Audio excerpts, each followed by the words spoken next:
자, 오늘 5월 마지막 주일날 여러분 교회에 오신 것을 환영합니다. 제가 몇 주 전에 미국에 가서 굉장히 무거운 짐을 가지고 기차를 타려고 올라가다가 너무나 짐이 무거워서 삐끗했습니다. 삐끗했더니 미국의 예쁜 할머니가 다가오더니 Are you okay? 하면서 물었는데 굉장히 친절한 할머니였습니다. 제가 그 얘기 듣고 I am okay 하고 대답했는데 오늘은 수준 높은 인사로 옆에 있는 분에게 인사해 보겠습니다. Are you okay? 한번 해보겠습니다. I am okay. 아마 하나님께서도 한 주간 동안 혹은 또 여러 주간 동안 하나님의 교회에 나오신 여러분 한 주간 동안 잘 지냈어? 뭐 아픈 데는 없었어? 하고 물으시면서 이렇게 질문하지 않을까 이런 생각을 해봅니다. 우리가 가정을 이루며 살아가면서 항상 감사한 것은 우리에게 주신 최고의 감사는 가정이구나 하는 생각을 여전히 하게 됩니다. 가정의 문제는 가족 한 사람 한 사람은 다 부족한데 이게 모이면 완전한 가족이 된다는 거죠. 에덴 동산에서 아담이 하나님께 이렇게 물었다고 합니다. 하나님, 저에게 굉장히 아름다운 아내를 주셨는데 어쩌면 이렇게 아름다운 하와를 지으셨어요? 하와를 이렇게 아름답게 지으셨어요? 했더니 하나님 말씀했답니다. 그래야 네가 그를 사랑하지. 또 물었답니다. 하나님, 그런데요 하와를 자세히 보니까 맹해요. 너무 맹해요. 왜 이렇게 맹하게 지었나요? 그랬더니 하나님 말씀했습니다. 그래야 하와가 너를 사랑하지. 이렇게 얘기했다고 합니다. 어떤 집에 60 먹은 분이 계셨는데 이분이 자기 아내와 나이가 같아요. 60이에요. 자기 나이 먹은 건 생각하지 않고 자기 아내가 나이가 많다고 생각하면서 생각하기를 기도를 시작했습니다. 하나님, 60이 너무나 많습니다. 그러니 저 아내와 저 사이에 30살 정도는 차이가 나지 않겠습니까? 30살 젊은 아내를 나에게 주시옵소서 하고 기도했더니 그 다음날 이 할아버지가 90세가 되고 말았습니다. 항상 하나님은 기도하는 자들을 기도하는 대로 응답해 주시는데 하나님이 우리 모든 가족에게 하나님의 축복이 임하기를 간절히 축원합니다. 우리가 이 성경에서 정말 이해할 수 없는 한 가족을 만나는데 그 가족이 야베스의 가족입니다. 이 역대상 1장부터 4장까지는 이스라엘 족보가 쭉 나오는데 1장에서는 아담의 족보, 2장은 이스라엘 족보, 3장은 솔로몬의 족보가 나오는데 이 4장까지 모두 600명의 사람이 나옵니다. 근데 600명 중에서 유일하게 이름이 나오는 사람은 야베스라는 사람밖에 없습니다. 다른 사람은 전부 누구의 족속, 누구의 아들 이렇게 나오는데 이 야베스만 이름이 나오는 거예요. 9절 볼까요? 자, 9절 말씀에 어떻게 되어 있습니까? 시작. 야베스는 그의 형제보다 귀중한 자라. 그의 어머니가 이름하여 이르되 야베스라 하였으니 이는 내가 수고로이 낳았다 함이었더라. 이렇게 이름이 나오는 사람은 유일하다는 거죠. 그 많은 사람 중에 하필 야베스만 이렇게 이름이 나올까? 그래, 야베스가 대단한 사람인가 보다 하고 성경에 봤더니 딱 두 가지만 나오는 거예요. 이 사람은 어머니가 그 아들을 굉장히 어렵게 낳았다, 고통 가운데 낳았다, 그 얘기하고 기도를 많이 했다, 이 두 가지만 나오는 거예요. 아니, 두 가지 정도는 나도 하는데 어떻게 이 사람이 이름까지 나오면서 그 얘기가 나오는지 묵상하다가 오늘 제가 받은 은혜를 여러분과 함께 나눌 때 여러분의 가정도 건강하고 행복한 가정이 되기를 주의 이름으로 축복합니다. 첫째로 야베스는 고통이 많았다는 것을 알 수가 있습니다. 오늘 말씀 9절을 보면 그 어머니가 아들을 낳을 때 수고롭게 낳았다, 다른 말로 말하면 고통 가운데 낳았다는 거죠. 자, 그러면 어머니들은 다 자녀들을 고통 가운데 낳죠. 몇 주 전에 제가 말한 것처럼 어머니는 자식을 피 흘리며 낳고 피 말리며 기른다 그러잖아요. 뭐 이 야베스의 어머니도 마찬가지일 텐데 얼마나 고통을 했으면 그랬을까. 그래서 왜 그랬을까 하고 생각해 보니까 그러면 야베스의 어머니는 미혼모인가? 그러면 남편도 모르게 아들을 낳았나? 아니면은 뭐 아들을 낳았다가 라헬처럼 죽을 뻔했나? 무슨 뜻으로 고통했지? 하고 묻게 됩니다. 그리고 야베스란 이름 자체가 고통이란 말이에요. 히브리어로 야베스란 말의 명사형이 에제브인데 이 말은 뭐냐면 고통, 슬픔입니다. 아니, 세상에 부모님이 자식의 이름을 지어도 고통이란 이름을 지은 거예요. 야베스가 고통이잖아요. 그럼 이렇게 볼 수 있어요. 야, 고통아 밥 먹어라. 아니, 세상에 이름을 지어도 고통아 밥 먹어. 야, 안 자냐 고통? 하고 아들 이름을 자꾸 고통 부르니까 남들이 볼 때 야, 너는 얼마나 고통스러워야 고통이겠냐 하고서 놀린단 말이죠. 이름도 잘 지어야지. 이렇게 이름을 지으면 어떻게 합니까? 그런데 이 아들의 이름을 보면서 느끼는 것은 우리 모든 가정마다 다 고통이 있지 않습니까? 제가 이 목회하면서 가정을 보면 어떤 가정도 고통이 없는 가정이 없는 거예요. 아주 부자로 살고 잘 사는 사람도 고통이 있고, 가난한 사람도 고통이 있고, 나름대로 다 고통이 있는 거예요.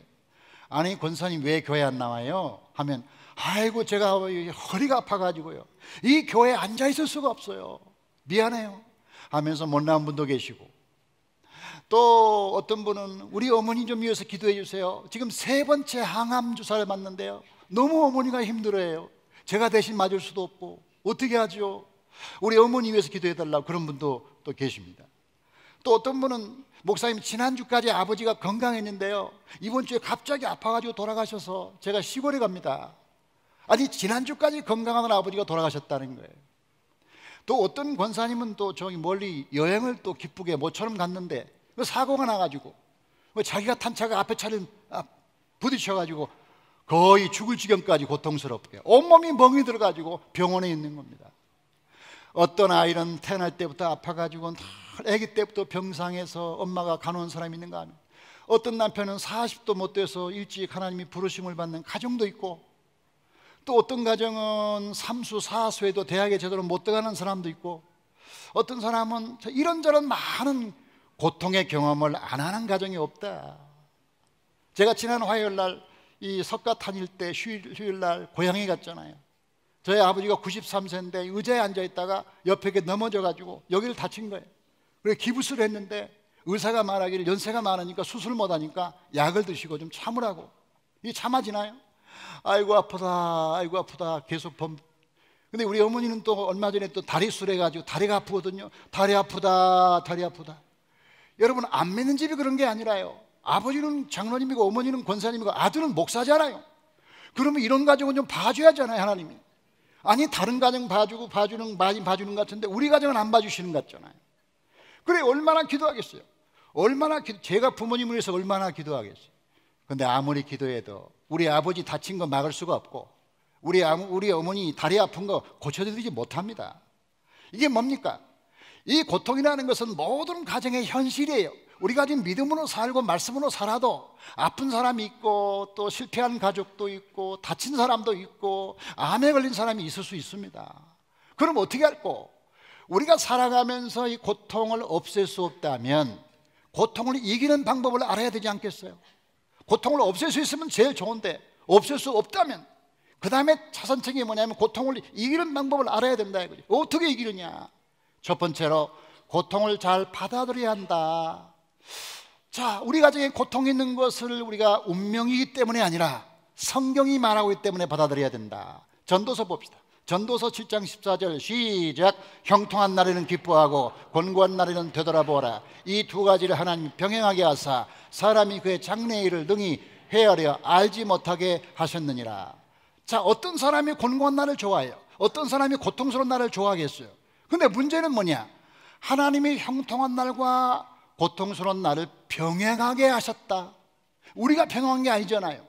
다시 말씀 보세요. 하나님이 병행하게 하셨다고 하셨잖아요. 그럼 하나님이 병행하게 하신 것을 우리가 어떻게 막느냐요? 우리 가정에 하나님이 두 가지를 다 골고루 주신다는데 우리가 어떻게 하나만 받을 수 있느냐? 좋은 것만 받을 수가 없잖아요. 이 말을 메시지 성경으로 다시 번역을 보면 이렇게 번역되어 있더라고요. 좋은 날에는 즐겁게 보내고 나쁜 날에는 양심을 살펴보아라. 하나님은 두 날을 다 마련해 놓으셨으니 어떤 것도 당연하게 여기지 않게 하시는 것이라. 이렇게 번역했어요. 매우 쉽죠? 그러니까 사람에게는 좋은 날도 있고 나쁜 날도 있고 밤도 있고 낮도 있는 것이지 언제나 좋은 일만 있는 게 아니기 때문에 우리 믿는 사람의 가정이라 하더라도, 아무리 기도하고 산다 하더라도 우리 가정에 어려움이 있을 수 있다. 이 사실을 여러분이 인정하시기를 주의 이름으로 축복합니다. 자, 두 번째는 인정할 뿐만 아니라 그러나 우리가 고통에 휘둘리지는 말아야 된다. 이 휘둘리지는 말아야 된다는 거죠. 자, 고통이라는 것은 외부에서 오는 겁니다. 외부에서 오는 것은 막을 도리가 없어요. 어떤 사람이 막겠습니까? 막을 수가 없습니다. 자, 특별히 어떤 사람이 몸이 아프다, 죄가 많아서 그런 게 아닙니다. 인간은 몸이 육체로 되어 있기 때문에 아플 수밖에 없는 거죠. 안 아픈 게 오히려 비정상인 거죠. 아플 수밖에 없는데, 문제는 우리가 살아가면서 보면 밖에서 우리에게 와는 고통 때문에 우리가 괴로운 것이 아니라 그 고통에 대한 우리의 감정적 반응 때문에 괴롭다. 우리를 괴롭게 하는 것은 고통 자체가 아니라 우리에게 와주는 고통에 대한 우리의 감정적 반응, 리액션, 감정적 반응이 너무 비신앙적이거나 감정이 충만해가지고 이것 때문에 못 살겠다, 차라리 죽겠다, 이러면서 감정적인 반응을 보이는 바람에 우리가 더 악화된다는 거죠. 그렇죠? 네. 우리 어떤 학생 가운데 저한테 그래요. 목사님, 우리 어머니가 하도 잔소리해가지고 내가 집을 나가고 싶어요 그래요. 제가 그랬죠. 엄마는 잔소리하고 해서 태어났단다. 너도 언제 나중에 나이가 먹고 시집가고 결혼하고 애기 낳으면 내가 반드시 예언하는데 너는 더 많이 잔소리할 거다. 너는 잔소리하기 위해서 태어난 사람이다. 엄마는 잔소리가 직업이야. 지나가는 사람에게 잔소리하지 않아. 너니까 잔소리해. 그러니까 엄마는 잔소리하고 너는 가만히 있으면 돼. 잔소리 때문에 나간다면 날마다 나가야 돼요. 우리는. 어떤 사람은 저한테 이렇게 해요. 아이고 우리 직장의 그 상관 동료 걔 때문에 못 살겠다고. 아니 월급이 많이 줘서 좋은데 걔 때문에 직장 생활을 못 하겠다고 그러는데요. 여러분, 여러분을 괴롭히는 직장의 동료가 없으면 재미있겠습니까? 여러분을 괴롭히는 직장 상사나 동료가 있기 마련인데 그러면 누가 문제입니까? 여러분을 괴롭히는 그 사람이 문제입니까? 괴롭힘 당하는 여러분이 문제입니까? 여러분이 문제는 아니잖아요. 그럼 누가 불행하게 사는 겁니까? 직장에서 여러분을 괴롭히는 그 사람이 불행한 것이지 왜 우리가 그 사람의 불행에 동조해서 같이 불행해져야 하고요? 그렇잖아요. 네. 어떤 사람이 우리를 막 괴롭힌다, 헐뜯고 중상모략한다. 그러면 세상에, 그 짧은 세상에 사람들을 선하게 대하고 착하게 대하고 그래도 지금 살만하진 않는데, 아니 어떻게 된 사람이 남을 괴롭히고 중상모략하고 괴롭히면 그 사람이 불행해 사는 거 아니에요? 그러면 그 사람이 불행한데 왜 내가 그 사람 불행 따라서 같이 불행해야 되는데? 내가 당하는 것은 불행한 일이 아니에요. 그 사람이 불행을 만든 거지. 그러므로 그 사람이 불행하면 불행하게 내버려 두고 나는 불행할 필요가 없는 거죠. 문제는 우리의 반응이 중요하다는 거죠. 반응이. 고통이 중요한 게 아니라 고통에 대한 우리의 감정이 너무나 충만한 바람에 그 감정 때문에 우리가 못 살겠다, 두고 보자, 뭐 해볼 테면 해보자 이러는 바람에 서로가 이 세상이 엄하게 되는 것이라는 그런 얘기가 우리가 할 수가 있다는 것이죠. 자, 그래서 제가 좋아하는 작은 시 하나 소개하겠는데, 양동식이라는 사람이 쓴 우산. 우산이 비를 맞는다. 우산은 우산이 없다. 마지막 말이 참 좋아요. 같이 읽어봐요. 시작. 아이처럼 울고 어른처럼 일어난다. 자, 우리 고통을 당하면 아이처럼 우세요. 우는 방법밖에 없어요. 우리가 힘들잖아요. 그러면 울 수 있습니다. 그러나 우는 데까지만 간다면 안 믿는 사람과 믿는 사람이 뭐가 달라요? 똑같이 울어요. 그럼 다시 보여주세요.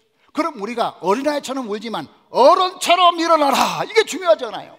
우리가 아이처럼 울 수 있지만 고통을 당할 때 너무 힘들다, 못 살겠다 할 수 있지만 못 살면 안 되잖아요. 어른처럼 일어서라, 이 말씀이 얼마나 저에게 힘이 되는지 모르겠어요.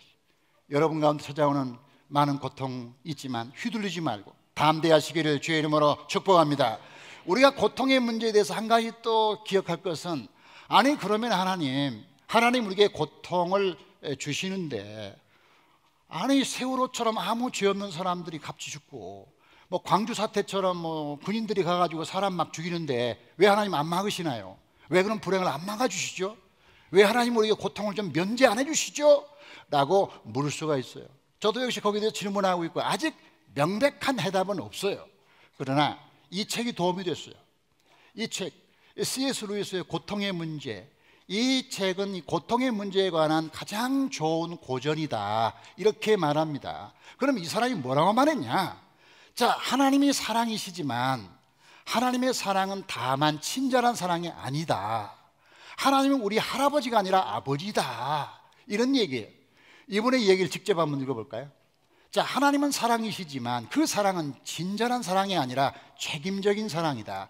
하나님은 그가 지으신 세상과 사람을 사랑하시되 책임적으로 사랑하신다. 만일 하나님이 그가 지으신 세상과 사람이 문제가 있다고 생각하시는데 여전히 그 문제에 만족하고 있으라고 요구하는 것은 하나님이 하나님 되기를 포기하라고 요구하는 것과 같다.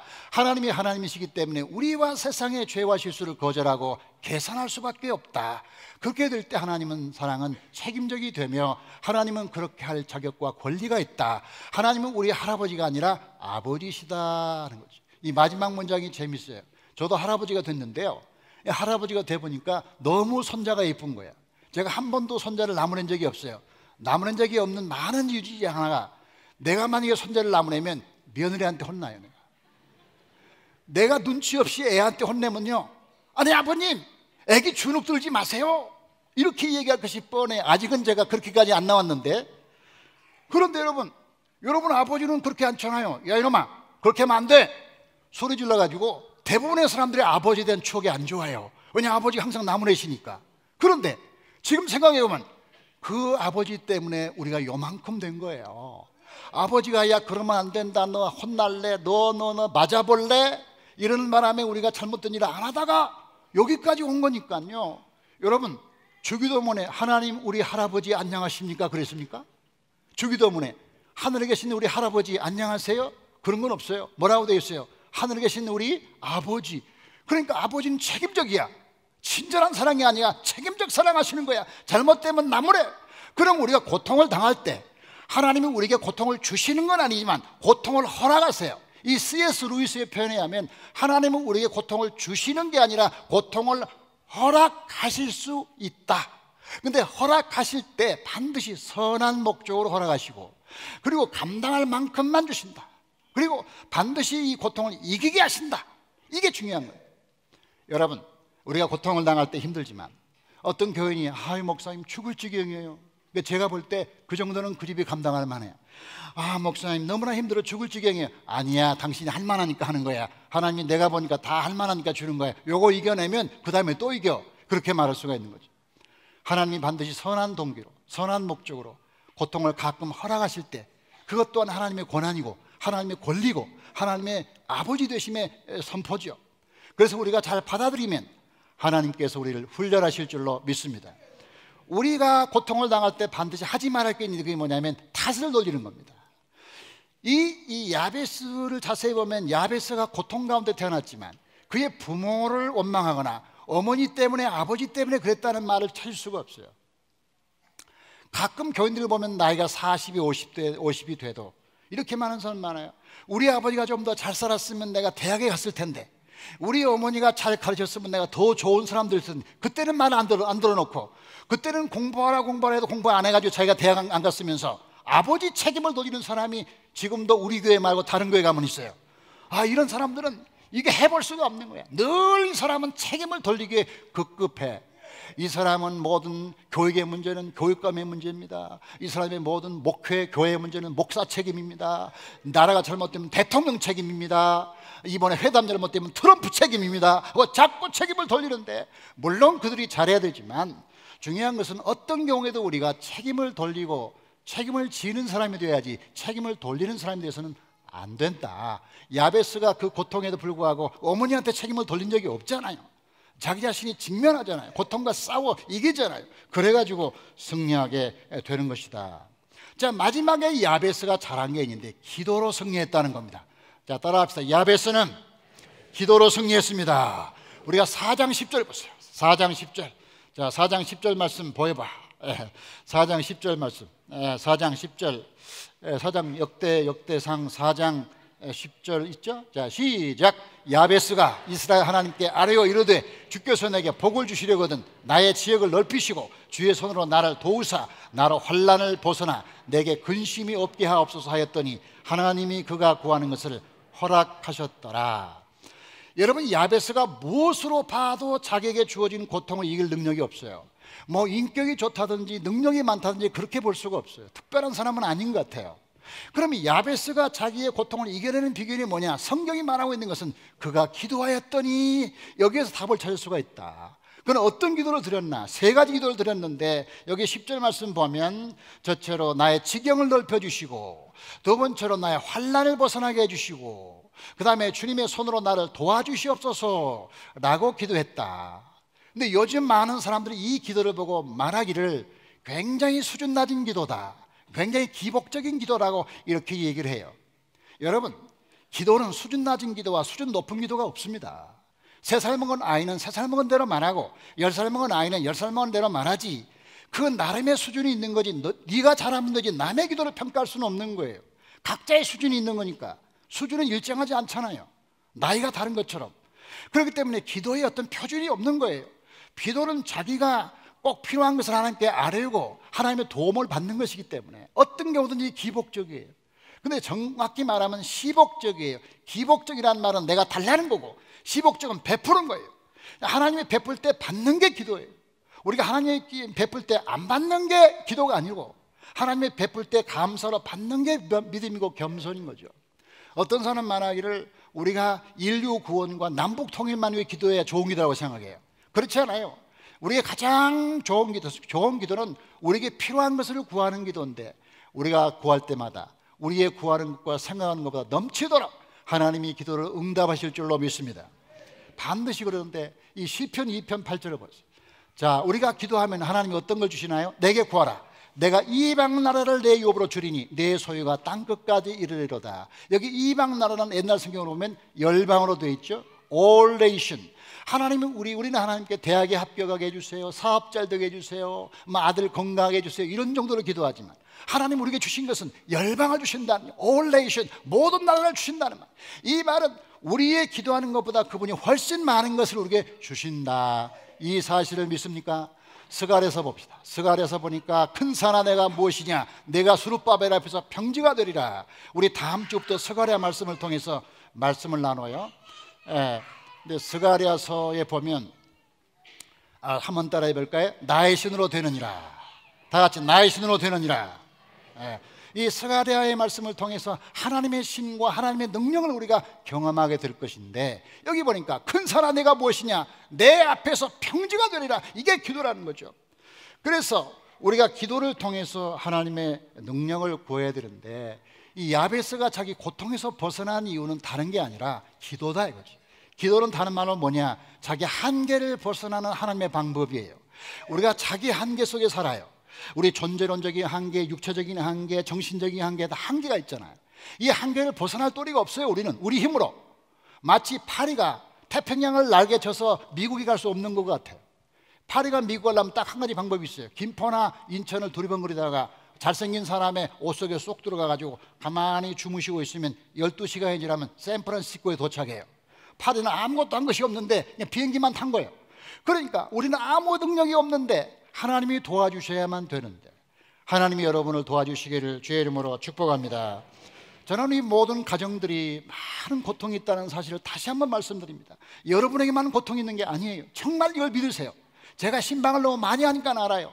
모든 가정마다 다 문제가 있고 전부 아픔이 있는데, 그런데 한 가지 공통점은 기도하면 다 하나님이 해결해 주실 줄로 믿습니까? 어거스틴이라는 유명한 사람이 있는데, 이 사람이 방랑했잖아요. 그 어머니 모니카가 아들을 위해서 간절히 기도하는데 점점점 나쁜 길로 가잖아요. 너무나 속상하고 교회 와서 눈물로 기도하고 있는데, 그 교회 목회자가 그랬다는 거 아니에요. 반드시 눈물로 어머니가 기도하면 자식은 망하지 않는다 라고 얘기했는데, 그 기도 때문에 어거스틴이 훌륭한 인물이 됐잖아요. 우리 교인 가운데 아버지 전도를 위해서 많이 기도하고 우리 아버지 구원해 주세요 하고 기도했는데, 이분이 마지막까지 예수를 안 믿는 거야. 마지막까지 거부하고 복음을 받아들이지 않았는데, 하나님이 마지막에 돌아가시기 전에 의식을 잠깐 깨가지고 영접하게 하고 세례받았잖아요. 이 2주 전의 얘기예요. 끝까지 기도하면 하나님의 아버지도 구원해 주신다. 아멘. 어떤 가정은 와가지고 그 아기가 어릴 때부터 쭉 고생하면서 병원에 오랫동안 있었는데, 그 아이를 위해서 계속 간호하고 힘들게 지냈는데 요즘 많이 좋아졌다고 이 얘기하는 걸 들었어요. 반드시 기도하고 선하게 살면 우리 가정의 문제는 하나님이 선하게 해결하실 줄로 믿습니다. 어떤 경우도 예외 없이 야베스 같은 사람도 고통을 넘어서서 승리로, 어떤 경우도 예외 없이 모든 사람에게 동일하게 우리 모두가 가지고 있는 가정적인 고난과 고통에도 불구하고 하나님은 우리의 고통을 해결해 주시려고 마음먹고 해결해 주실 능력 있는 분인 걸 믿습니다. 우리 모두가 아름다운 가정의 날을 마치면서 우리의 가정에 어떤 고통이 앞으로 오더라도 상관없이 고통에 휘둘리지 말고 믿음으로 승리하는 여러분 되기를 주의 이름으로 축원합니다. 하나님 아버지 감사합니다. 오늘 거룩한 가정의 달에 우리 모두 하나님께 나와 예배하게 하시니 감사합니다. 하나님, 우리의 가정의 현실은 고통의 문제입니다. 우리가 믿거나 안 믿거나, 믿음이 좋거나 나쁘거나 간에 우리 가정에 있는 것은 고통이 있다는 뜻입니다. 질병으로, 갑작스러운 사고로, 죽음으로, 또 실패로, 가족 간의 불화로, 갈등으로, 여러 가지 모습으로 우리가 고통 속에 삽니다. 우리 고통이 없어지기를 기대하지 못한다면 그 고통을 이기는 방법을 우리가 깨달아야 하겠습니다. 주님, 우리가 가정의 고통을 먼저 받아들이게 하여 주옵소서. 운명이기 때문이 아니라 하나님이 두 가지를 병행하게 하시기 때문에, 하나님이 형통한 것과 곤고한 날을 병행하여 주신다고 말씀했기 때문에, 하나님, 우리 가정에 어려움이 생기면 그것을 또한 믿음으로 받는 은혜를 부어주시옵소서. 그러나 하나님, 고통에 휘둘리지 말고 남들의 고통에 동참하여 스스로 고통에 빠지는 일이 없도록 우리를 다스려 주시옵소서. 우리에게 찾아오는 고통에도 불구하고 고통을 다스리는 믿음을 우리에게 허락하여 주시옵소서. 하나님, 남에게 탓을 돌리지 말게 하시고 기도함으로 믿음으로 승리하는 한신의 모든 성도들이 되게 하여 주시옵소서. 아버지, 아직도 우리 가정에 질병이 많습니다. 연약한 질병을 치료하여 주시옵소서. 우리 가정에 실패도 많습니다. 하나님, 실패를 그치게 하여 주시옵소서. 우리 가정에 부모님들 연약합니다. 연세가 많습니다. 마지막에 구원하시고 하나님 나라 가게 하여 주시옵소서. 우리 자녀들이 우리 마음대로 못 살아주지만 하나님 축복하시고 불쌍히 여기셔서 하나님의 자녀들이 되도록 축복하여 주시옵소서. 우리 모두 야베스처럼 문제를 가지고 있지만 주께서 축복하시고 반드시 승리하여 최후에 승리하는 성도들이 다 되게 하여 주시옵소서. 감사를 드리며 우리 주 예수 그리스도 이름으로 기도하옵나이다. 아멘.